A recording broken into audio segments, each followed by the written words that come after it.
Alhamdulillah, alhamdulillahilladzi arsala rasulahu bil huda wa dinil haq liyudhhirahu 'ala dini kulli wa kafa billahi shahida. Asyhadu an la ilaha illallah wahdahu la syarikalah wa asyhadu anna Muhammadan abduhu wa rasuluhu alladzi la nabiyya ba'da, amma ba'du. Ikhwati iman, Bapak Ibu dirahmati Allah Subhanahu wa taala. Bagaimana yang kita ketahui dan pahami bersama bahwa Islam itu adalah agama yang atas dasar ilmu. Ada banyak cabang ilmu yang kita perlu pelajari dan pahami selain kita belajar ibadah, belajar akidah, belajar muamalah, belajar siasah, belajar jinayah. Ada juga yang perlu kita belajar yang sangat penting, diantaranya adalah munakahah, yaitu ilmu yang berkaitan dengan pernikahan, ilmu yang berhubungan dengan rumah tangga. Dan itu adalah amal soleh yang Allah Subhanahu wa ta'ala banyak menerangkan dalam Al-Quran dan sunnah Nabi, adalah amal yang memudahkan hamba Allah Subhanahu wa ta'ala masuk ke dalam surga Allah dengan mudah. Dalam Quran surat Az-Zukhruf ayat 70, Allah Subhanahu wa taala berfirman, "Udkhulul jannah antum wa azwajukum tukhbarun." Masuklah ke dalam surga kamu para suami dan juga bawa istrimu dalam keadaan penuh kebahagiaan. Jadi itu menjadi dalil, menjadi ayat, menjadi dilalah, petunjuk di antara kesempatan yang Allah Subhanahu wa taala berikan untuk mendapatkan surga dengan mudah adalah melalui amal pernikahan. Maka dari itu ikhwatul iman rahimakumullah, penting kita pelajari. Termasuk insyaallah pada kesempatan kali ini perkara yang sering ditinggalkan dan sedikit sekali dipahami, yaitu berhubungan dengan masalah ketentuan talak. Jadi selain menikah, Allah Subhanahu wa taala juga menentukan syariat talak. Berbeda dengan agama lain kan, pada saat mereka berjanji untuk mengikat kehidupan melalui pernikahan, ada yang menyatakan kalau janji itu adalah janji sehidup semati. Jadi tidak ada kesempatan untuk bercerai. Sementara di dalam Islam itu difasilitasi, dijalani. Karena hakikat daripada kehidupan rumah tangga ini adalah untuk mewujudkan dan melaksanakan ketaatan kepada Allah, meningkatkan ketakwaan kepada Allah, dan untuk mendapatkan kemaslahatan. Sementara kalau ada dua pasangan, suami dan istri, ketika rumah tangga ini berjalan, pernikahan ini sudah berjalan, mereka menemui berbagai macam mafsadat, kerusakan, berbagai macam madharat, berbagai macam permasalahan yang tidak pernah mereka menemui ujung penyelesaiannya, maka Islam memberikan jalan untuk melaksanakan cerai. Dan cerai itu bukan aib, Pak. Ya, cerai itu bukan aib. Ustaz, kumaha atuh cenah eta dalil al-ghudu al-halal al-ghudu indallah at-talaq. Halal tapi dibenci Allah adalah perceraian. Ya, perceraian yang bagaimana dulu? Dan hadis tersebut adalah hadis dhaif. Hadis lemah, tidak diakui sanad keilmuannya sampai kepada Rasulullah SAW. Tidak semua ikhwati. Bahkan nanti saya akan mencantumkan satu peristiwa Rasulullah SAW menganjurkan untuk bercerai. Itu keadaannya seperti apa? Nah, selain nikah, talak, ada juga rujuk. Kembali kepada istri seorang suami kembali kepada istrinya di masa idah. Itu adalah masa pertimbangan di mana laki-laki ini mau melanjutkan perceraiannya atau dia mau kembali kepada pernikahannya. Ada 10 ketentuan talak di dalam Al-Quran dan Sunnah. Yang pertama, sebelum menyatakan talak seorang suami kepada istrinya, Allah Subhanahu wa ta'ala dalam Quran surat An-Nisa ayat ke-35 memerintahkan agar kedua belah pihak itu menghadirkan hakam atau juru damai, menempuh jalan tahakum, menyerahkan urusan dan putusan kepada juru damai. A'udzubillahi minasyaitonirrajim. Wa in khiftum shiqaqa bainihima, dan jika kamu khawatir ada persengketaan antara keduanya. Di Quran kan Pak, suami istri pasti bersengketa, salaki pamajikan pasti pasea, masalah di kehidupan rumah tangga itu pasti terjadi. Aya teh Pak, nu rumah tangga ti mimiti akad nikah nepi ka ayeuna can pernah pasea aya teh? Teu aya. Pasea mah tuh bumbu rumah tangga laras teh Bu. Ngan ngaranna masaknya ulah-ulah ting bumbu kan ya, da amr we tiung, loba ting bumbu makan. Jangan terlalu banyak bertengkar, ya, tetap harus lebih banyak damainya. Itu bumbu rumah tangga. Apakah Rasulullah SAW dengan istrinya tidak pernah bertengkar? Pernah bertengkar. Sampai turun Quran surat Al-Ahzab yang memerintahkan kepada Nabi untuk menceraikan istri-istrinya. Karena apa? Karena perempuan pada saat itu istri Rasulullah SAW mengajukan kenaikan nafkah setiap bulan. Jadi istri-istri Nabi kita tetap ya dina nafkah teh ngarasa kurang. Komo pamajikan orang lain nabinya Pak. Tapi langsung dibalas, langsung turun ayat ikhwati iman rahimakumullah. Itu kan Quran surat Al-Ahzab. Agar Rasulullah SAW mengganti istri-istrinya. Di ayat itu disebutkan, kalau kalian menginginkan kehidupan dunia dan perhiasannya, maka pernikahanku dengan kalian bukan itu tujuannya. Dan aku akan berikan semuanya kepada kalian apa yang kalian minta, tetapi pernikahan kita selesai sampai di sini. Nah, diancam itu pun Nabi. Ikhwati iman rahimakumullah. Allah menyebutkan fa in khiftum shiqaqa bainihim. Jika kamu khawatir ada persengketaan di antara keduanya. Persengketaan, pertengkaran yang tidak bisa diselesaikan oleh suami, yang tidak bisa diselesaikan oleh istri, nu teu bisa diberesan kuduaan. Jadi sebelum keluar rumah masalah itu selesaikan dulu di dalam rumah. Dan ada batas waktunya, ibu-ibu pas jeung salaki teh kade. Baeut teh tong leuwih ti 3 penting. La yahilu ahadukum ayajura fawqa salasi layali. Tidak halal di antara kalian bertengkar dengan saudara kalian lebih dari 3 malam. Kata Nabi, siapa yang paling besar pahalanya? Yang paling besar pahalanya adalah pabda'u bisalam. Orang yang memulai perdamaian di antara mereka. Tapi ieu teh lain syarat mutlak. Pasea teh kudu 3 penting. Yang sepenting bosan hayang akur mah gancang we akur. Juk-juk nempo makakeun panto kamar Pak. Cek istri teh, "Assalamualaikum Pak." Cek bapak teh, "Karang sapenting lain." Henteu cenah mama ya, hayang jajan. Terus minta duit ka salaki. Mengucapkan salam ibu lebih dulu, pahalanya didapat. Jadi di pertengkaran suami istri itu ada amal ibadah. Saking tingginya nilai pernikahan Pak, pertengkaran saja di situ ada nilai ibadahnya. Nilai ibadahnya di mana? Siapa di antara mereka yang lebih pertama kali memulai perdamaian? Kira-kira Pak, Bu, nu pangheulana ngajak akur salaki pamajikan. Nu pangheulana nu ngajak akur Pak. Nah, tergantung kasalahanana saja. Kudu urang Pak, kudu lalaki, kudu pemimpin. Sok sanajan pemajikan urang salah, urang nu minta hampura. Eta ngaranna qawam, ari jalu qawamuna lah.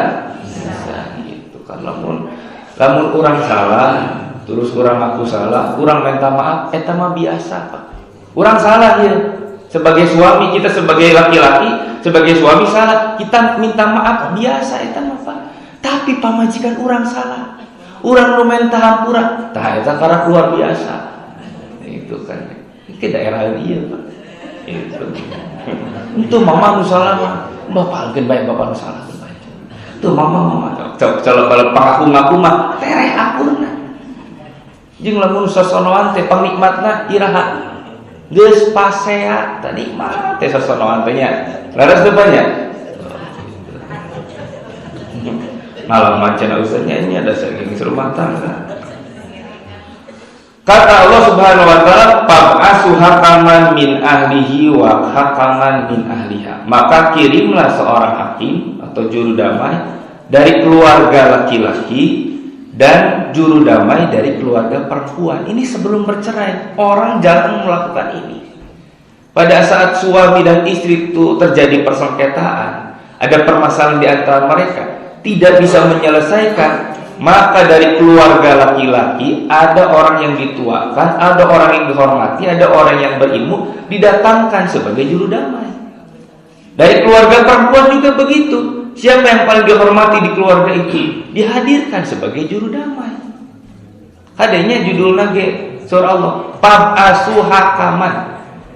Maka kirimlah seorang hakam, orang yang akan mendamaikan. Ulah nyokot datangkeun jalmi anu nambah masalah ulah gitu kan. Ieu mah ngadatangkeun di keluarga teh kalakan nambah masalah. Kakang ngadukung, kakang ngomporan ame masalah teh ngabeledug gitu kan. Jangan ikhwatul iman. Di Quran disebutkan didatangkan dari kedua belah pihak. Bisa jadi istri dan suaminya memang belum menemukan jalan. Ya mungkin karena minimnya pengalaman kehidupan rumah tangga.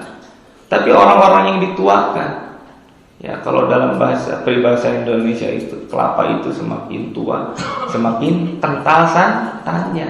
Beki kolot teh beki alus pengalamanana gitu kan. Tapi kade ulah nu kokolotna oh gitu kan. Kudu kolot anu berilmu. Ieu mah datangkeun pihak nu katilu ti keluarga istri, ti keluarga laki-laki, bukan mendamaikan, malah menambah runyam masalah. Itu keluar daripada tujuan Quran. In yurida islahan, kata Allah. Jika kedua hakam itu bermaksud mengadakan perdamaian, yuwaffiqir lahu bainahuma, niscaya Allah Subhanahu wa taala akan memberikan taufik kepada suami istri itu. Innallaha kana aliman khabiran, sesungguhnya Allah Maha mengetahui lagi Maha mengenal. Datangkan. Ya kalaupun tidak ada orang yang dituakan, didatangkan mertua dan orang tua masing-masing sebagai penengah. Tapi harus subjektif dalam menilai begitu. Makanya kalau terjadi permasalahan dalam kehidupan rumah tangganya tidak bisa diselesaikan, nanti kalau masalahnya itu datang dari istri, jangan dilaporkan kepada orang tua suami. Laporkan kepada orang tua istri kita. Termasuk kalau ada masalah di suami, jangan dilaporkan ke ibu istri, tapi laporkan kepada ibu suami. Karena pasti kalau suami ibu punya masalah, dinasehati oleh ibunya itu lebih mudah menerima. Daripada lebih dinasihati orang tuanya itu lebih bisa menerima dibandingkan dinasihati oleh mertuanya. Nah, ikhwatul iman rahimakumullah. Ini yang pertama ya. Di dalam Al-Quran Allah Subhanahu wa taala memerintahkan, bahkan para ulama menyebutkan hukumnya wajib. Sebelum bercerai harus menghadirkan hakam, juru damai, melakukan proses tahakum, pemutusan masalah di antara mereka. Dan tujuan utamanya Allah menyebutkan di sini yurida islahan, agar mereka menemui jalan islah, jalan perbaikan. Nanti islah di sini Pak, bisa islah dengan cara melanjutkan pernikahannya, bisa islah dengan cara bercerai. Nah, bercerai itu pun harus maslahat, harus islah, harus baik, sebagaimana baiknya pada saat menikah. Bercerai pun sama. Nah, ikhwatul iman rahimakumullah, itu ketentuan yang pertama. Yang kedua, talak dibolehkan ketika takut tidak dapat melaksanakan aturan Allah dalam kehidupan rumah tangga. Ketentuannya ada dalam Quran surat Al-Baqarah ayat 229. Jadi ada kekhawatiran kalau pada saat rumah tangga ini berjalan, ternyata di antara salah satu keduanya ada orang yang tidak bisa melaksanakan ketentuan Allah, kewajiban Allah yang telah tetapkan, hak-hak yang seharusnya dipenuhi. Seorang suami punya kewajiban memberi nafkah kepada istrinya. Seorang istri punya kewajiban untuk taat kepada suaminya. Jika di antara keduanya ini tidak mampu melaksanakan kewajiban itu dari Allah Subhanahu wa taala, maka di dalam Quran surat Al-Baqarah 229 kata Allah, wala yahillu lakum an ta'khudhu mimma ataitumuhunna syai'an. Tidak halal bagi kamu mengambil kembali sesuatu dari yang telah kamu berikan kepada mereka. Maksudnya adalah mas kawin atau mahar. Illa, nah ada illa, kecuali an yakhafa ala yuqima hududallah, kecuali kalau keduanya khawatir tidak akan dapat menjalankan hukum-hukum Allah, tidak mampu menjalankan kewajiban yang telah Allah Subhanahu wa taala tetapkan pada dirinya. Karena ketika kewajiban dalam kehidupan rumah tangga itu ditinggalkan, maka dia melakukan banyak perbuatan dosa kalau itu terus berulang-ulang. Jadi rumah tangga teh lain nambahan pahala ya, kalahkan nambahan dosa. Fa in hittum alla yuqima hududallah fala junaha alaihi ma fi mattadabi. Jika kamu khawatir bahwa keduanya suami istri tidak dapat menjalankan hukum-hukum Allah, maka tidak ada dosa bagi keduanya tentang bayaran yang diberikan oleh istrinya untuk menebus dirinya. Para ahli tafsir menyebutkan kalau ayat ini adalah ayat yang berhubungan dengan hulu. Hulu itu menggugat cerai seorang istri kepada suami. Sedangkan talak itu pernyataan cerai dari suami kepada istri. Jadi perceraian bisa terjadi dari dua arah, Bapak Ibu. Bisa dari suami kepada istri, namanya talak. Bisa dari istri kepada suami, namanya hulu. Hanya perbedaannya kalau suami kepada istri dengan ucapan lisan ataupun tulisan. Tapi ketika istri kepada suami, ada tambahan kewajiban. Si istri tersebut diwajibkan untuk mengembalikan mahar yang telah dia terima kepada suaminya. Area kena itu mahar. Mas kawin aya kena itu. Halus atuh ari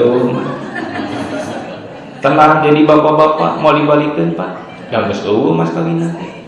Nya panusan mas kawin abi teh ditambut ku caroge kamu tahun 2020 cenah nya can dibalikeun Pak lamun lain judulna ninjeun mah. Peristiwa hulu di sini. Yang Allah menyebutkan khawatir tidak bisa menjalankan kewajiban. Dari sahabat Ibnu Abbas, Rasulullah SAW pernah didatangi oleh seorang perempuan yang kedudukannya sebagai Imro'atun Sabit bin Qais. Dia seorang istri daripada Sabit bin Qais. Dia datang kepada Nabi, faqalat, kemudian dia berkata, "Ya Rasulullah, ma anfiqu ala Sabit bidini wala khuluqi." Kata istri Sabit, "Wahai Rasul, aku tidak akan menjelekkan agama dan akhlak Sabit." Maksud pernyataan di sini, ma anfiqu ala Sabitin bidinin wala khuluqin. Maksudnya apa? Saya punya seorang suami namanya Sabit bin Qais. Agama dan akhlaknya itu baik. Sebagaimana Nabi menyampaikan, seorang istri kalau dia dinikahi oleh seorang laki-laki, maka syaratnya cukup dua.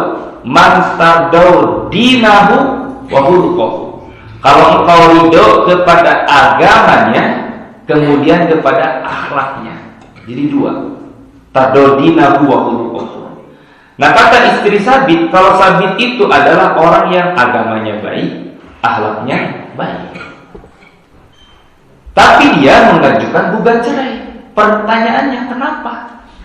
Salakina sakitu bageurna, sakitu solehna, tapi pamajikanna ngagugat cerai. Dia menyatakan alasannya, illa anni akhaful kufr. Aku mengajukan gugat cerai kepada Sabit dikarenakan aku takut melakukan kekufuran kepada Allah Subhanahu wa taala. Jadi masalahnya bukan dari suaminya. Tapi masalahnya dari siapa? Dari istrinya. Karena hal ini disampaikan kepada Nabi, kemudian Nabi bertanya, "Faturiddina alaihi hadiqah?" Apakah kamu masih memiliki kebun kurma yang diberikan oleh Sabit kepadamu? Faqalat, maka istri Sabit menjawab, "Na'am, masih ada ya Rasulullah." Kembalikan kepadanya. Maka kata istri Sabit, "Farodat alaih, aku kembalikan kepadanya." Wa amarahu fafaraqaha, maka Nabi memerintahkan kepada Sabit agar dia menceraikannya. Dalam syarah hadis ini, Huwaiman rahimahullah, apa yang paling ditakutkan oleh istri Sabit bin Qais? Apa yang dia nyatakan itu bagian daripada amal kekufuran, sehingga dia meminta berpisah kepada suaminya, mengajukan kepada Rasulullah SAW. Jadi masalah apa? Ternyata istri Sabit itu adalah perempuan yang cantik, sementara Sabit adalah laki-laki yang kaya. Jadi Sabit ninggal ka istrina ku sabab geulis, istrina ninggal ka salakina ku sabab beunghar. Sok Pak, mun urang cenah milih rumah tangga kawin jeung geulis bodoh atau napi butut pintar? Yang gelis pintarnya banyak, kan bungeun gelis pintar maka urang. Laki mah pasti Pak, keun bae mending gelis sok sanajan bodoh ge. Lah, paling penting mah gelis lalaki eta. Jadi pilih perempuan yang cantik, karena masalahnya di mana? Di matanya, di pandangan matanya. Padahal jurnal-jurnal ilmiah kan menyebutkan secara tegak dan jelas bahwa kecerdasan seorang anak itu lahir dari keturunan ibunya. Jadi lamun budak kurang pintar teh Pak, lain dari keturunan orang teh. Jadi kusabab indungna pintar. Tapi lamun budak kurang bodoh, berarti kusabab untung apa-apa teh indungna dapat kecerdasan masa ka indung napa? Tong-tong ka urang. Laki-laki itu lebih kepada sifat, karakter, keberanian, emosional laki-laki itu. Nah, Sabit itu pada saat menikah dengan istrinya memberikan hadiah kebun kurma yang luas. Sementara mohon maaf Pak, fisiknya kurang tampan. Di riwayat yang lain disebutkan alasannya kenapa dia menyebut itu bagian dari kekufuran. Kata istri Sabit bin Qais, "Aku tidak menemui suamiku kecuali hanya sampai waktu maghrib saja." Eta teh bahasa anu lembut nunjukkeun salakina cak teu hideung. Di maghrib lalakina. Jadi nya Rasul abi teh hoyong cerai teh da ku sahabat, tos maghrib teh salaki teh reungit cenah teh. Teu katinggal gitu. Jadi salaki teh geus maghrib teh ka tempo. Nah, atuh baik cenah nikah jeung Sabit itu karena dia melihat apa? Mahalnya yang besar.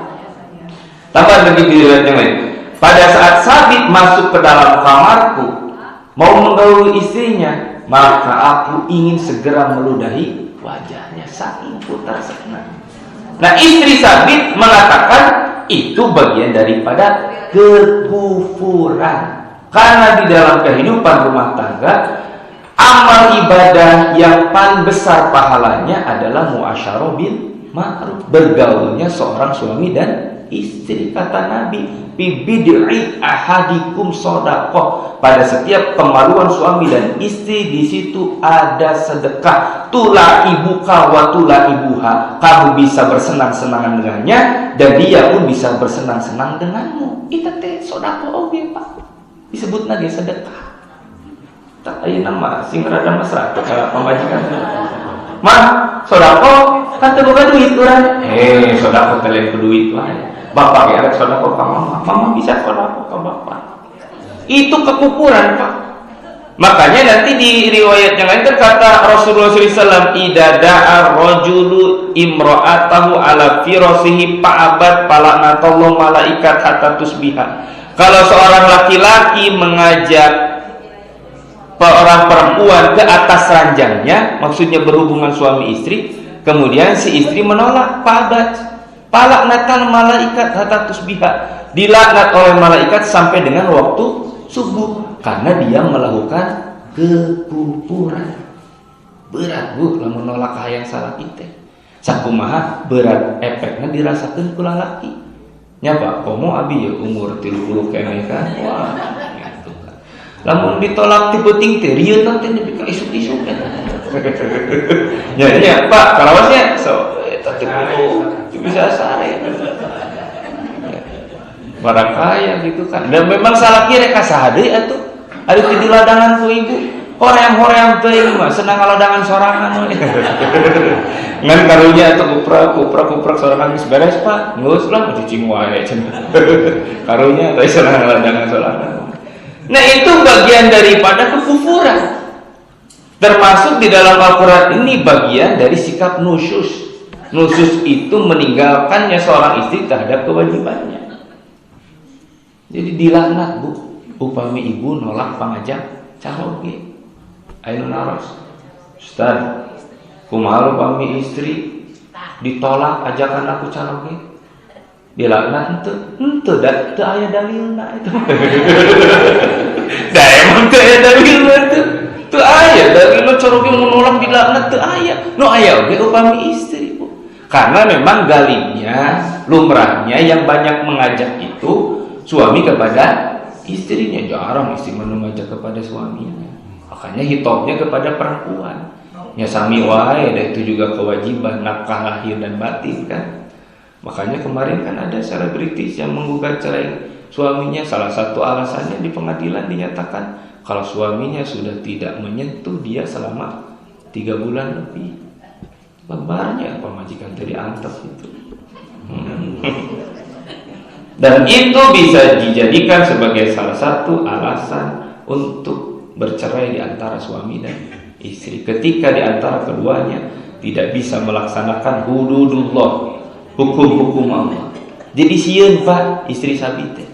Jadi kekufuran. Jadi dibalikan kebun kurma yang pernah diberikan oleh sabit. Nah sekarang di ketentuan hukum positif negara kita, di perundang-undangan negara kita, kalau istri itu melakukan gugat cerai, kalau istilah orang hukum keluarga itu disebutnya GC, kalau laki-laki menggugat cerai istrinya disebutnya TC, talak cerai dan GC. Jadi tidak ada lagi pengembalian mahar Pak. Itu di buku nikah kita. Kalau gugat cerai, istri memang punya kewajiban untuk mengembalikan mahar. Tapi dirubah bukan mahar yang dikembalikannya, iwadun, diganti dengan uang sebesar 10.000 rupiah. Jadi kalau ibu menggugat cerai suami ibu, kemudian sudah dinyatakan bahwa suami ibu bersalah dengan bukti-bukti yang ada, ibu punya kewajiban untuk mengembalikan mahar. Atau cina ada mahar nagita ayat, diganti Pak untuk meringankan sebesar 10.000 rupiah, maka jatuh talak 1. Kurang tebu Pak murah 10.000 mahal kene baso itu mah lamun ku pamajikan gugat cerai ke pengadilan lah nu dibalikkeun dengan 10.000 murah bisa. Itu ketentuan yang kedua. Yang ketiga, talak tidak boleh dijatuhkan dengan maksud menyakiti istri. Rasulullah SAW bersabda dalam hadis yang umum, la darara wa la dirara. Tidak boleh ada madarat dan tidak boleh saling mencelakai. Ayatnya Quran surat At-Talaq ayat 6. Wala tudaruhunna litudayyiqu alaihinna.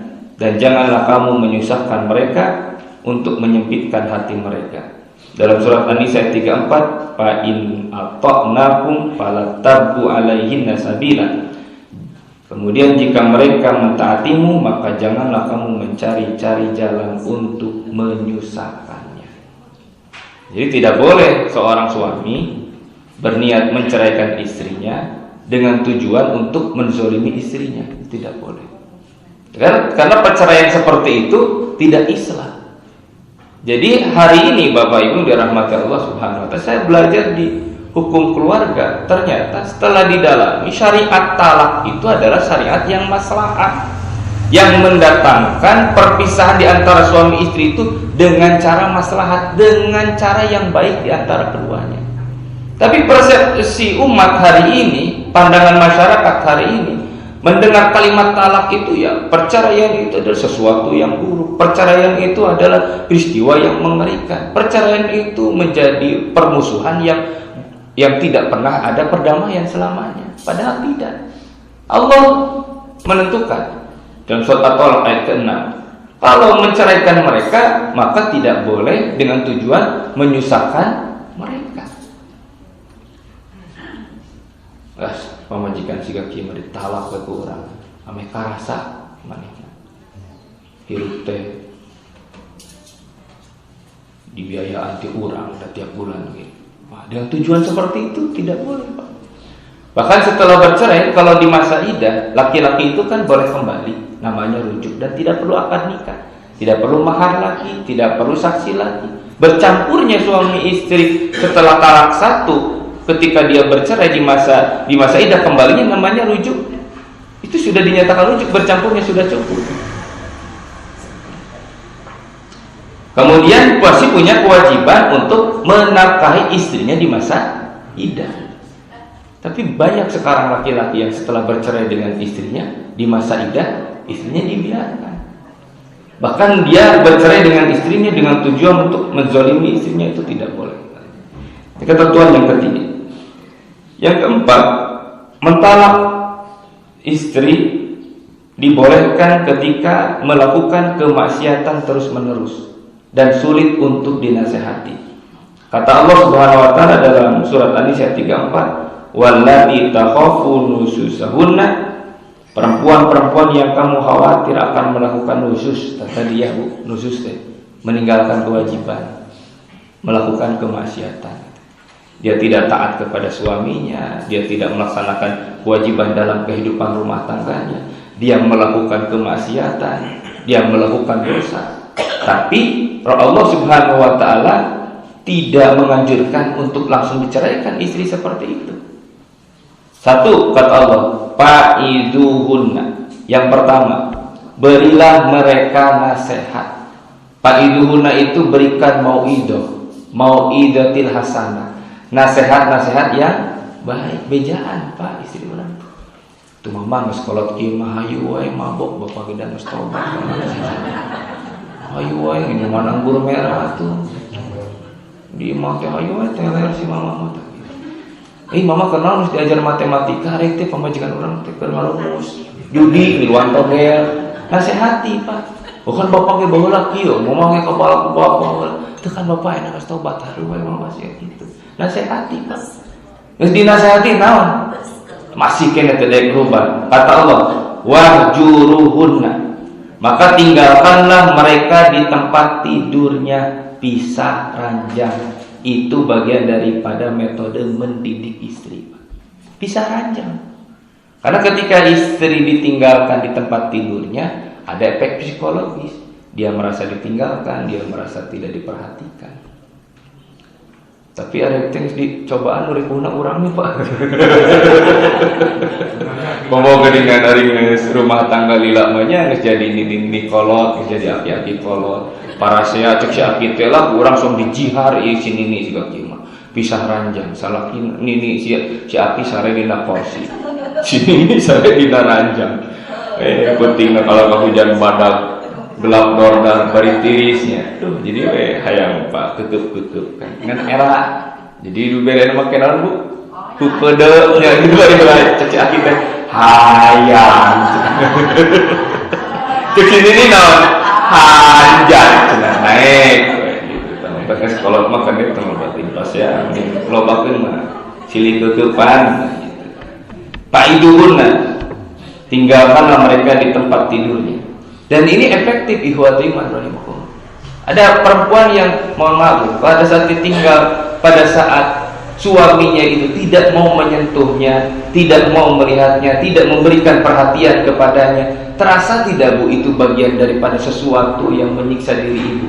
Sangat terasa. Kunaonnya salah itu. Papanggi itu biasa sok tuplak-taplok enak tara. Nah gitu kan. Kalau kabel tardek nang ko ibu gitu kan. Padahal abi bisa sedang dan setar kebok gitu kan. Geus joget malah hareupeun nana teu kabiteun ku abi. Tanda tanya teh Ibu.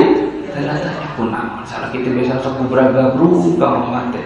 Ieu mah hare-hare ternyata sedang menjihad istrinya, sedang mendidik istrinya. Yang ketiga, padribuhunna. Kalau istrinya tidak mau berubah, maka wadribuhunna, istri itu boleh dipukul. Tapi nanti di ayat yang lain, bighairi mutabarrijat, dengan pukulan yang tidak melukai, tapi tetap tujuan mendidiknya sampai. Salah pamajikan siga kibrong tembel we ku halu nya dosa abi betul kalau mau gede teuing katanya ku sapu atau Pak sidrek katanya ciwit gitu kan dari Al-Qur'an disebutkan. Nah, pada saat dinasehati tidak bisa, kemudian di jihad bisa ranjang juga tidak berubah, dipukul pun masih terus melakukan dalam kemaksiatan, maka kata Allah fa'in ata'nakum fala tabu alaihi sabila. Nah, jika mereka setelah mentaatimu, maka jangan mencari jalan untuk menyusahkan mereka. Tapi kalau mereka tidak berubah, maka dibolehkan seorang suami segera menceraikan istrinya. Kumaha kepala merayana istri tidak bisa menjaga kehormatan keluarga, yang seharusnya itu masalah dapur tidak boleh keluar rumah, tapi dia umbar di luar, sehingga aib-aib suaminya itu menjadi menyebar di masyarakat. Wa iman rahimahullah, rumah tangga itu adalah bagian daripada hal yang menutupi satu dengan yang lainnya. Di Quran disebutnya, hunna libasulakum wa antum libasulahunna. Kamu laki-laki menjadi pakaian untuk istrimu, dan kamu wahai para istri menjadi pakaian untuk suamimu. Jadi laki-laki dan perempuan kedudukannya menjadi pakaian. Sebagaimana pakaian sifatnya menutup aurat, ya, mengurangi menutup sesuatu yang kurang. Kalau kita mengumbar aib rumah tangga, itu bagian daripada dosa besar. Maka ketika Rasulullah SAW mengatakan ada perempuan yang tidak bisa menjaga kehormatan keluarga, sampai Nabi mengatakan at-talaqu an-wattari, talak dia ketika kamu memang membutuhkan perceraian. Memang butuh perceraian. Yang kelima, tidak melakukan talak 3 sekaligus. Teu bisa talak 3 sekalian teh, Pak. Talak 3 sekalian mah naon? Lagu tidak bisa. Karena bertentangan dengan Quran surat Al-Baqarah ayat 229. Kata Allah, at-talaqu marratan. Talak yang bisa dirujuk itu adalah 2 kali. Ini isyarat dari Allah. Jadi tidak bisa seseorang melakukan talak 3 sekaligus. Contohnya kieu. Ibu kalau lontar jumroh pakai batu kecil berapa kali? 7 kali? 7 kali 7 atau 7 kali 7 atau 7 kali 1? Lamun 7 kali mah hiji-hiji kan, hiji, 2, 3 gitu kan ya, sampai 7. Cek mana ngate hiji-hiji dihitung 7, sakalikeun ke 7 dihitung 7 bisa tuh? Tidak bisa. 1 kali 7 7, 7 kali 1 7, sama saja, tidak bisa. Kuwati iman tetap harus satu-satu. Capek cenah hiji-hiji mah, geus 7 batu disakalikeun. Disakalikeun kan aya 7 batuna. Dan sunnahnya harus satu-satu. Tidak bisa dilemparkan sekaligus 7 butir batu. Tidak bisa. Kalau langsung dilemparkan 7 butir batu, terhitungnya 1. Sebagaimana kalau suami menyatakan kepada istrinya talak 3, pada saat itu pertama kali talak, tetap dihitungnya talak 1. Lah, mending talak 3 sekalian. Ketika disebut talak 3, itu kan ketentuan hukumnya, konsekuensi hukumnya adalah seorang suami tidak bisa merujuk istrinya sampai dia menikah dengan laki-laki lain, sampai ada muhalil, laki-laki yang bisa menjadikan halal pada suami sebelumnya untuk kembali. Dan ada peristiwa sahabat seperti ini. Pada saat sudah bercerai 3 kali, waktu Imam rahimahullah mau kembali kepada istrinya tidak bisa. Dia kemudian mencari muhalil, laki-laki yang akan menghalalkan dia untuk kembali. Dan diberi syarat, pada saat setelah menikah dengan istri saya, segera kamu ceraikan istri saya. Nabi melarangnya, tidak bisa. Muhalil itu harus duhul kepada istrimu, maksudnya harus bercampur dengan istrimu. Baru setelah itu boleh kau menikahi, ketika dia diceraikan. Yang boleh dirujuk itu adalah 2 kali. Jadi kalau sudah dinyatakan talak, kemudian si istri menjalani iddah, di masa idah bapak kembali, maka 1 kali talak. Diceraikan lagi, istri menjalani idah lagi, bapak kembali lagi, rujuk yang kedua. Nanti setelah itu talak yang ketiga tidak bisa dirujuk lagi, maka tidak bisa. Termasuk di ketentuan hukum positif perundang-undangan negara kita, di pengadilan agama. Saya punya seorang teman Bu sekelas itu, dia pernah bertugas di pengadilan agama NTT. Nah, sekarang di Mahkamah Agung pindah. Itu selalu ada suami yang saking beratnya masalah dengan istri, hayang lagi talak tilu sekalian ke pengadilan, tidak bisa. Tetap diputuskan oleh hakim. Pada saat itu pertama kali talak, maka dihitungnya talak 1. Fa imsakun bima'ruf au tasrihu bi ihsan. Setelah itu suami dapat menahannya dengan rujuk dengan cara yang patut dan menceraikannya dengan cara yang baik. Yang keenam, menghadirkan saksi pada saat menjatuhkan talak. Nah, itu apa? Memangnya talak sanggeunahna bisa gitu wae. Keur pas saya duaan di imah. Cek salakina teh. Talak ku urang aya talak hiji. Langsung lagrak gitu, Bu. Tidak bisa, ada ketentuan. Di Al-Quran surat At-Talaq ayat 6, Fa'idha balagna ajaluhunna fa'amsikuhunna bima'ruf. Apabila mereka telah mendekati akhir idahnya, maka rujuklah mereka dengan cara yang baik. Jadi rujuk itu di masa idah.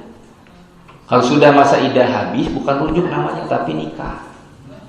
Au farikuhunna bima'ruf, atau lepaskan mereka dengan cara yang baik. Kemudian kata Allah, wa ashhidu dawai adlin minkum, dan persaksikanlah dengan 2 orang saksi yang adil di antara kamu, dan hendaklah kamu tegakkan kesaksian itu karena Allah. Wa aqimus syahadata lillah. Di pada saat nikah ada 2 orang saksi, pada saat rujuk ada 2 orang saksi, pada saat bercerai pun talak ada 2 orang. Tidak bisa laki-laki kemudian menyatakan talak kepada istrinya tanpa ada orang yang menyaksikan. Makanya kalau masuk ke meja hijau, ke pengadilan agama, ketika ibu sudah punya bukti bahwa suami ibu menceraikan ibu melalui pesan WA, nanti suami diperintah untuk mengulang kembali pernyataan cerainya di hadapan hakim. Kemudian dihadirkan 2 orang saksi. Baru setelah diketuk palu jatuh talak 1. Yang ketujuh, talak tidak dilakukan dalam keadaan gelap mata. Maksudnya dalam keadaan emosi, dalam keadaan marah. Itu talak tidak dianggap. Walaupun para ulama membagi 2 kategori marah. Yang pertama, marah seseorang yang masih bisa mengendalikan akal sehatnya. Yang kedua, marah seseorang yang sudah tidak bisa mengendalikan akal sehat. Jadi lamun ambek masih punya pertimbangan salah, benar, buruk, baik, pertimbangan yang matang bisa diterima. Tapi kalau dalam keadaan gelap mata, kata Rasulullah SAW, la talaqa fi iglaqin. Tidak ada talak dalam keadaan tertutup matanya. Maksudnya dalam keadaan gelap mata, dalam keadaan emosi. Kemudian ada pernyataan dari Imam bin Hanbal. Maksud dari riwayat ini adalah huwa al-ghadab. Seseorang mentalak istrinya dalam keadaan marah. Bahkan Nabi SAW dalam hadis Bukhari dan Muslim menyampaikan, la yaqdiyanna hakaman bainasnaini wa huwa ghadbani. Seorang hakim tidak boleh memutuskan perkara di antara 2 orang suami istri dalam keadaan marah. Jadi lamun keur ambek nyedak tanaga midak itu tidak bisa talaknya dinyatakan sah. Jeung ulah seeutik-eutik talak, seeutik-eutik talak. Jangan dipermainkan. Sekalipun kita dalam keadaan marah. Saya baca tuh dalam hadis riwayat Imam Muslim. Jadi pada saat suami istri bertengkar, itu ada setan utusan khusus. Siga Menteri Prabowo itu kan ya utusan khusus. Ada utusan khusus syaitan yang pekerjaannya memisahkan 2 anak Adam dalam pernikahannya. Jadi pada saat bertengkar, setan itu selalu membisik ke dalam hati suami dan istri untuk melakukan perceraian sekecil apapun masalah. Sokara satu palamun pas anjing pamajikan asa hayang pipisahan. Teh keur dibisik ku setan. Hadir bisikan itu. Sekecil apapun masalah. mending diencangkeun kieu mah rumah tangga kacangkeul-cangkeul. Tidak bisa, hati-hati. Talak tidak dilakukan dalam keadaan marah. Ini dalam keadaan marah tidak bisa dinyatakan. Yang kadang ya Pak, Nabi di bumi di GBA, puntennya ada bapaknya teh aya di dieu, mau disebatkeun nabi. Ujuk-ujuk si bapak teh jangkung, badag, awakna teh kekernya. Tapi pas ka bumi teh bari ceurik Pak. Ceurik bari saterpantas itu lalaki teh mana kieu bari ceurik. Ustaz cenah abdi teh bari tumaros. Kunaon bapak untuk bari ceurik atau nyerasna sing bener. Abdi teh nembe ngucapkeun talak ka majikan abdi cenah kitu. Eta teh talakna teh sah teu, da abdi teh asa handeueul cenah teh masalah teh. Tuh buat ditalak tulisan handeueul gitu kan. Dia dalam cenah abdi teh kalah Pak Ustaz. Pas saya sarengkeun bojo teh gitu. Teu tiasa ngendalikeun emosi. Terus abdi ngucapkeun kalimat talak ka istri abdi. Tah abdi teh nyesal cenah. Nah eta teh jatuh teh talak satu. Ketika dia sendiri sadar bahwa ucapan talak itu diucapkan dalam keadaan marah dan dalam keadaan tidak sadar, buktinya apa? Dia menyesal, maka talak itu tidak jatuh. Nah, dalam keadaan marah, dalam keadaan ambek. Terus lusan hukum hamzat, ya dalam keadaan sadar, dalam keadaan tenang. Tidak bisa seseorang memutuskan perkara dalam keadaan marah. Nya pun biang nyarios ieu lamun keur ambek tong mutuskan, lamun keur ambek jangan membuat keputusan apapun. Kalau sedang marah Pak, jangan membuat keputusan apapun. Terlalu akal orang. Yang kedelapan, diperintahkan agar berniat menjatuhkan talak atau berazam bersungguh-sungguh menjatuhkan talak. Jadi benar-benar Pak, niatnya itu 100% ingin berpisah dengan istrinya. Kata Allah, wa in azamu talaqo fa innallaha sami'un alim. Dan jika mereka berazam, maksudnya meletakkan hati untuk melakukan talak, maka sesungguhnya Allah Maha mendengar, Allah Maha mengetahui. Ini tidak boleh ragu-ragu. Harus dalam keadaan benar-benar berniat ingin menceraikan istri dan sudah melakukan pertimbangan yang matang. Kalau masih ragu-ragu, belum sampai kepada azam yang bersungguh-sungguh menceraikan istri, jangan. Bapak teh geus ngucapkeun talak, tapi da diimah kene. Isuk-isuk pamajikan can mandi wes. Kalau teh kamar mandi teh make anduk geuningan. Bapak teh ambek kene di tengah imah teh. 64 menit teh klincing gitu kan ya. Geuning asa halus pamajikan teh. Lagu-lagu kene sikat itu. Montong bagayaan tulak talak resep kene ka istri mah entong Pak. Berarti ragu-ragu kene eta mah. Belum berazam bener gitu. Mah terjadi mah bapak tadi teh udah bapak kerambok atau mentang-mentang Pak gitu kan. Harus berazam, benar-benar bersungguh-sungguh. Ibu juga sama ketika menggugat cerai kepada suami, itu harus benar-benar bersungguh-sungguh. Jadi tidak ada lagi keraguan, benar-benar tos pancet ieu mah. Hoyong papisah jeung si bapak.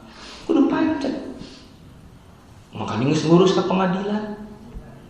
Berkasna ge geus abus. Tinggal sidang. Tapi da can aya putusan.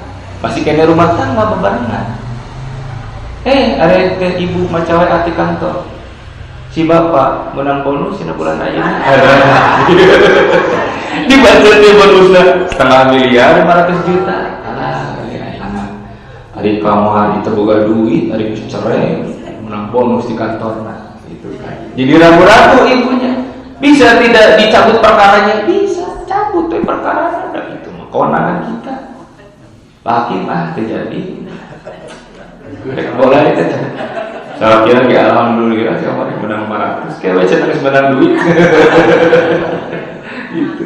Ya tidak boleh dalam keadaan ragu. Jadi kalau masih ragu-ragu, tidak boleh melakukan perceraian. Yang ke-9, menjatuhkan talak pada waktu yang ditentukan oleh syar'i. Surat At-Thalaq ayat 1. Ya ayuhan nabi, wahai nabi, idza talaqtumun nisa, apabila kamu menceraikan istri-istrimu. Ini ayat yang diturunkan oleh Allah untuk menyikapi istri-istri Nabi yang tadi mengajukan kenaikan nafkah kepada Rasulullah SAW. Dan turun ayat kata Allah, idza talaqtumun nisa, wahai Nabi, kalau kamu mau menceraikan istri-istrimu. Sekalipun turun ayat untuk Nabi menceraikan istri-istrinya, kebolehan bagi Nabi untuk mengganti istri-istrinya, diceraikan. Tapi Nabi tidak pernah melakukan perceraian seumur hidupnya. Rasul tidak pernah melakukan perceraian. Kata Allah, "Fatalikunna liiddatihinna", maka ceraikanlah mereka dalam waktu mereka mampu menghadapi masa iddahnya. Wa ahsul iddah, dengan iddah yang wajar. Maksudnya jika talak itu dijatuhkan dalam masa haid, hukumnya haram berdasarkan Quran dan Sunnah dan berdasarkan ijma para ulama. Tidak ada perselisihan. Haram. Istri kita sedang haid kemudian dijatuhi talak, itu tidak boleh. Contohnya Nabi SAW memerintahkan supaya Abdullah bin Umar merujuk istrinya kembali ketika istrinya ditalak dalam keadaan haid. Satu, jadi dilarang suami mentalak istrinya dalam keadaan haid. Yang kedua, dilarang mentalak istrinya dalam keadaan suci setelah dicampuri, itu tidak boleh. Jadi nuju haid tidak boleh ditalak. Kemudian setelah berhenti dari haid kan suci sudah bercampur dengan bapak, itu tidak boleh dijatuhkan talak juga. Nanti kapan talak dijatuhkan? Setelah dia menjalani 1 kali haid, kemudian bersih, bapak tidak mencampurinya, baru pada saat itu dijatuhkan talak 1 atau talak 2 atau talak 3. Kenapa? Karena ada masa iddah yang harus dia dijalani. Kalau di masa suci suami sudah menggauli istrinya, berarti suami itu sudah menyimpan bahan kepada istrinya. Dia tidak akan mampu menyempurnakan masa haidnya. Dan kalau sudah dicampur oleh suaminya kemudian ditalak, kasihan nanti kalau jadi anak istrinya hamil dalam keadaan sudah diceraikan oleh suaminya. Makanya di dalam Islam istri diceraikan itu benar-benar bersih. Coba ibu, masa iddah perempuan yang sedang haid berapa lama? Salah satu quru'in, kata Allah dalam Al-Quran, 3 kali haid atau 3 kali bersih. Ada yang menyebutkan quru'in itu adalah haid, ada yang menyebut bersih. Tapi para ulama lebih sepakat kalau salah satu quru'in itu 3 kali bersih. Jadi pada saat bersih sudah 3 kali, maka dia habis masa iddahnya, boleh menerima pinangan yang lain. Kalau perempuan itu dicerai dalam keadaan sudah monofos, tidak haid, berapa lama masa iddahnya? Berapa lama bu? 3 bulan. Kalau ditinggal wafat oleh suaminya, berapa lama? 4 bulan 10 hari. Kalau hulu, masa iddahnya lebih sebentar, yaitu 1 bulan. Saya nggak gugat cerai istri ka suami. Nah, keniknya karang sabulan geus nikah deui karena hulu. Ya walaupun di hukum positif kita, di kompilasi hukum Islam, sekalipun istri gugat cerai, tetap diwajibkan dia menjalani masa iddah sebagaimana talak cerai katanya 3 bulan. Tidak bisa menikah langsung 1 bulan. Kalau ngurus berkas ke KUA, minta nikah lagi, ibu baru cerai 1 bulan. Mau diladangan tadi. Kakek sabulan cerai mas kawin deui gitu mah. Nya ada cerai lagi geus direncanakeun atuh kawin deui mantap cerai gitu. Kemudian Rasulullah SAW membacakan firman-Nya, ya ini ayat yang ini ya, untuk menjelaskan maksud ayat itu kepada Abdullah bin Umar bahwa dia tidak boleh mentalak istrinya pada masa haid atau masa suci sudah dicampuri. Pikir talak seperti ini jangan dipahami oleh masyarakat. Teu apa kondisina iraha. Saat ka pamajikan juga lagrageun talak. Kira bapak talak mama lagi keur haid teu sae. Tolak isuk-isuk kan penting geus campur jeung urang. Teu sae lagi gitu kan. Itu juga tidak boleh. Yang terakhir, menjatuhkan talak dengan cara ihsan dan ma'ruf. Nah, di Quran disebutnya 2 ya. Satu di surat Al-Baqarah ayat 229, fa imsakun bima'ruf, ketika kamu menahan mereka dalam pernikahanmu, tahanlah dengan cara yang baik. Au tasrihu bi ihsan, dan kalau kamu menceraikannya, ceraikan dengan cara yang baik. Tasrihu bi ihsan. Kemudian surat Al-Talaq ayat kedua, au farikuhunna bima'ruf, atau berpisah dengan mereka lepaskan mereka bil ma'ruf, dengan cara yang baik. Sama Pak. Pada saat bercerai pun ini perintahnya. Satu dengan ihsan, yang kedua dengan ma'ruf. Ihsan dan ma'ruf dimaknai, diterjemah sama, dengan cara yang baik. Hanya perbedaannya kalau ihsan itu melebihkan kebaikan yang sudah ada. Contohnya ibu naik beca dari gerbang GBA sampai ke rumah ibu. Naros ke tukang beca teh mang sabaraheun ieu ka blok I. Ceci mang beca teh 10.000 Bu Haji. Naik we ibu teh. Tos dugi ka ditu dipasian 15.000. Ceu tukang beca teh. Bu Haji langsung 5.000. Ah teh sawit tah 5.000 teh naon Bu? Ihsan. Di dalam proses talak itu ada kewajiban untuk membayar mut'ah laki-laki itu. Hadiah. Bisa dalam bentuk pakaian, bisa dalam bentuk uang, bisa dalam bentuk hadiah. Yang itu kedudukannya untuk menyenangkan istri. Ada ayatnya ikhwati iman rahimakumullah. Perintah untuk memberikan mut'ah, hadiah kepada istrinya, kepada mantan istrinya. Kemudian diperintahkan untuk berihsan. Pada saat masa iddahnya, suaminya masih punya kewajiban untuk memberi nafkah. Sebagaimana dia punya privilege, hak khusus, bahwa satu-satunya laki-laki yang bisa menikahinya di masa idah ya mantan laki-lakinya dia pernah menceraikan. Kan tidak boleh menikah dengan yang lain. Kan dengan suaminya boleh. Pada saat sebelum perceraian cok diresikoan ku caroge teh. Sasasi teh 10 juta. Pas dina masa idah mah 20 juta. Itu namanya ihsan. Ayat teu nu bercerai siga kitu. Hese neangan nuturkeun Quran mah hese. Aya lagi naon isana mun dina lagu teh kajenting tutumpuran geuningan gitu.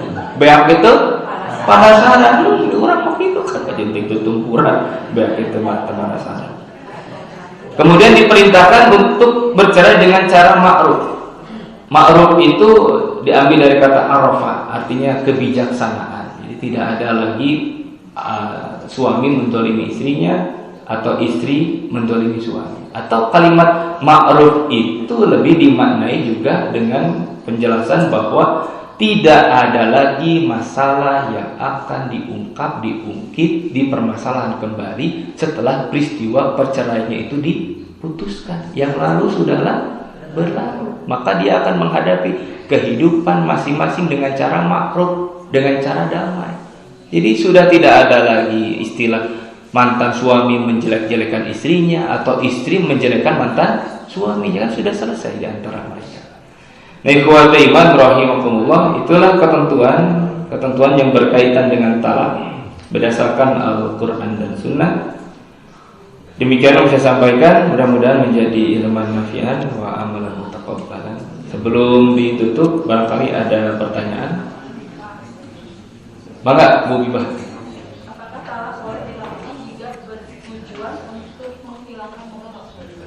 Talak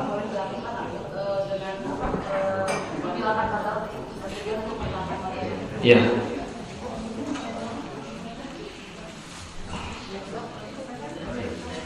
Bapak Ibu, pertanyaannya ini bagus ya. Boleh tidak bercerai dengan tujuan untuk menghilangkan madharat? Artinya menghilangkan sesuatu yang buruk. Di dalam kompilasi hukum Islam, Bapak Ibu dirahmati Allah Subhanahu wa taala, ada ketentuan di mana peraturan hukum negara kita menyebutkan seseorang boleh bercerai dengan alasan ini. Ini saya menyebutnya bagian daripada madharat ya, Pak Iman. Madharat yang dimaksud. Salah satu pihak atau pasangan berbuat zina, menjadi pemabuk, pemadat, penjudi dan lain sebagainya yang suka disembuhkan. Ya, berzina itu madharat kan? Madharat untuk apa? Ya untuk pasangannya. Kalau dia berzina dengan pelacur kemudian terkena penyakit AIDS, bercampur dengan pasangannya pasti nular. Itu kemadaratan. Menjadi pemabuk, menjadi penjudi, itu juga kemadaratan.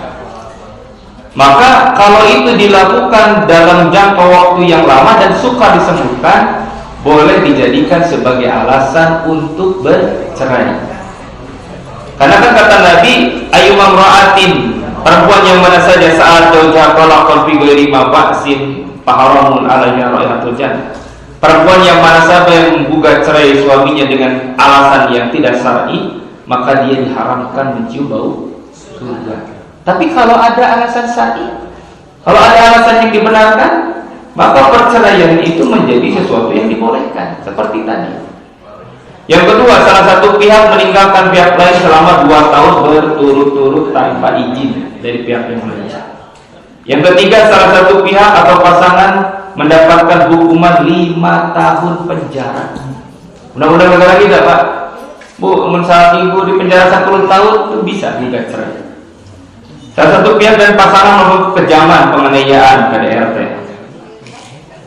Di antara suami istri terus-menerus terjadi perselisihan. Salah satu pihak mendapati cacat fisik atau penyakit yang mengakibatkan dia tidak bisa menjalankan kewajiban suami dan istri. Atau pasangan kita berpindah agama, murtad. Itu bagian daripada madorot-madorot yang disebutkan. Maka boleh seorang istri menggugat cerai suaminya untuk menghindarkan madorot, atau suami menceraikan istrinya untuk menghindarkan madorot. Punten ya Pak, studinya begini. Kan di media mainstream ya pernah ada peristiwa kalau seorang ibu melahirkan anak dalam keadaan positif HIV dan AIDS.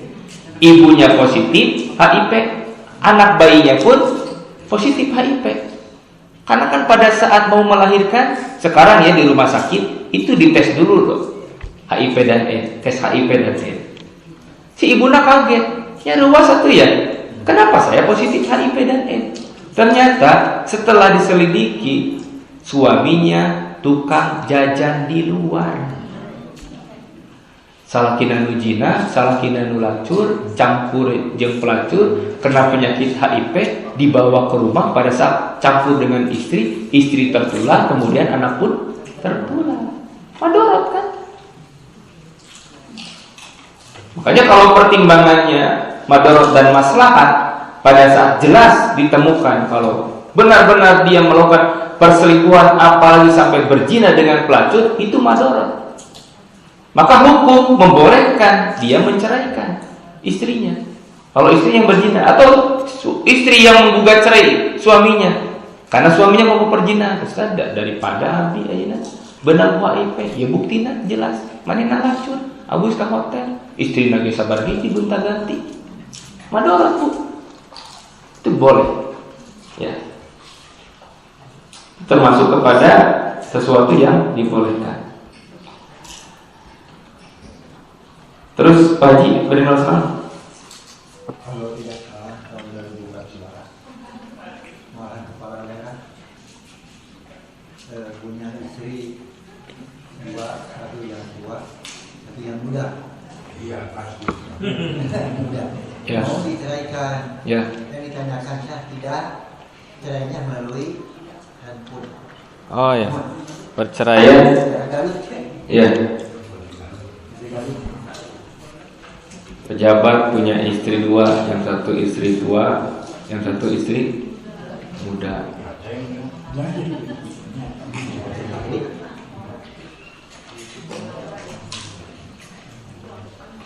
Buah batu daya kolot, terus menggegar. Lewes, kedumora, harinya tuh cari kolot, HS. Terus diceraikan melalui handphone. Itu sah perceraiannya. Kan bisa dalam bentuk lisan, bisa dalam bentuk tulisan, atau melalui komunikasi. Asal bukti itu nanti dibawa ke pengadilan. Kalau dia telah melakukan perceraian melalui handphone direkam, atau melalui tulisan direkam, perceraian sah. Sebagaimana akad nikah. Jadi calon suaminya di Jepang, istrinya di Indonesia. Kebetulan tidak bisa kembali ke Indonesia karena pandemi. Penerbangan ditutup, tapi sudah jatuh tanggal pernikahan. Boleh tidak wali akad nikah dengan pengantin laki-laki melalui telepon, Pak? Boleh. Melalui telepon boleh. Dan itu akadnya sah. Sebagaimana sah juga pada saat bercerai melalui telepon. apalagi lebih kuat selain daripada lisan juga dengan tulisan. Sah ya perceraian. Asal tadi ketentuannya tidak dalam keadaan marah, istrinya tidak dalam keadaan haid, kemudian menghadirkan 2 orang saksi. Demikian Bapak Ibu yang dirahmati Allah Subhanahu wa taala. Satu lagi, maka berusai. Si istri dulu minta cerai kepada suaminya, lalu suaminya menyetujui. Ternyata setelah 3 bulan istrinya tuh dalam keadaan mengandung. Nah, apa yang harus dilakukan oleh seorang suami? Sudah jatuh. Ya, sudah disetujui ya saya taat untuk kamu misalnya. Maka si istri menjalani masa idah sampai dengan melahirkan. Jadi masa idah perempuan yang dicerai dalam keadaan hamil itu masa idahnya sampai melahirkan. Ketika ditentukan masa idahnya sampai melahirkan, ya bisa lillah masa idahnya bisa sekedapannya Bu. Bisa lama, bisa lebih singkat. Ya kalau dia dicerai dalam usia kandungan 4 bulan, mungkin ke 9 bulan berapa bulan lagi Bu? 5 bulan lagi kan? Itu masa idah yang dijalani oleh suaminya. Selama 5 bulan maka suami dibolehkan untuk merujuk istrinya sampai dengan melahirkan.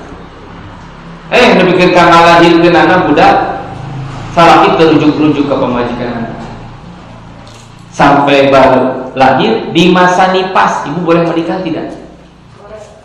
Boleh. Contoh kieunya masa idah hamil itu bisa cepat bisa lambat. Ada perempuan yang dicerai oleh suaminya dalam keadaan hamil usia 9 bulan kehamilannya. 9 bulan geus tanggalna di tanggal ngalahirkeun. Ngalahirkeun poe Jumaah. Poe Jumaah ngalahirkeun. Poe Sabtu di rumah sakit keneh. Poe Minguna geus di pelaminan nikah deui. Boleh tidak Bu? Boleh menikah setelah melahirkan. Jadi dicerai hari Kamis, ngalahirkeun hari Jumat, kawin deui hari Sabtu. Nah, itu. Pada perempuan yang sedang haid itu, perempuan yang hamil itu ketika dicerai masa idahnya sampai dengan melahirkan. Jadi tidak ada masalah hukum di situ. Hanya dia menjalani masa idah sesuai dengan masa kehamilan. Atasnya. Aku qouli hadza wa astaghfirullah li wa lakum. Rabbana atina fid dunya hasanah wa fil akhirati hasanah wa qina adzabannar. Assalamualaikum warahmatullahi wabarakatuh.